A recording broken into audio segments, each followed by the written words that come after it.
Bismillahirrahmanirrahim. Assalamualaikum warahmatullahi wabarakatuh. Berjumpa lagi kita dan channel saya.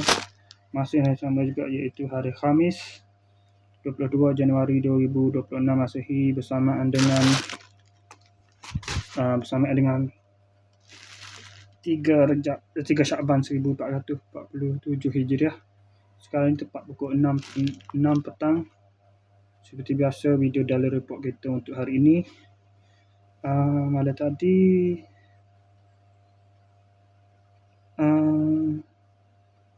saya keluar. Selepas pada buat video daily report, saya keluar. Lepas tu apa bagi? Bagi hadiah. Review hadiah. Buat video review. Lepas dia review daily report tu, saya terus pergi sampaikan hadiah kepada Iman dah. Syafwan Iman.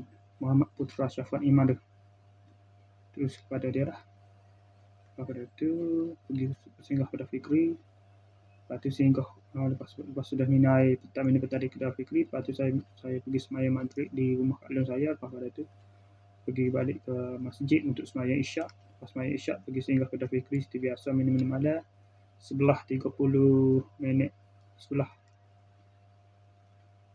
40 minit malam balik ke rumah lah. Terus balik ke rumah. Tak ada nak apa kan. Saya lupa pasal channel tu. Tak ada nak upload video tu. Rugi pada masa gitu lah. Sebab Facebook sesat dah. Saya ada Facebook sesat dah. Aktiviti Facebook boring dah. Habis dah boring lah. Terlupa pula pasal channel tu. Sebab dah pasti tak 24 jam kah. Ya lepas pada 24 jam, ya boleh buat upload 10. Boleh tambah 10 video lagi. 10.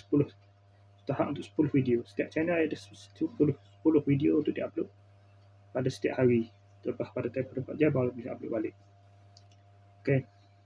Lepas pada tu terus balik pada pukul 11.40 tu. Nak boleh ke tidur tu dah buat lah. Dari pukul berapa dari pukul 2.30 pagi baru boleh tidur. Antara tu dah 2.30 pagi. Bangun pada pukul 3 juga lah. Kena gerak juga lah. Dikejut juga lah. Bangun pada pukul 6.50 pagi. Bangun mandi semai subuh. Makan sarapan. Lepas tu ajak nak keluar lagi pada pukul 10. Pukul 9.30 tu. Tak jadi keluar pula lah. Ngatuk pula tidur. Tertidur pula. Tidur bangun pula pada pukul 1.10 tengah hari. Lepas tu duduk relax main Facebook apa, duduk upload video ke apa semua. Tengok Facebook apa. Pagi tadi pun sampai pada pukul 2.13 petang. Jam tangan dah gebak dia lah. Lepas tu selesai. Lepas tu semaya zuhur pada pukul 3.30.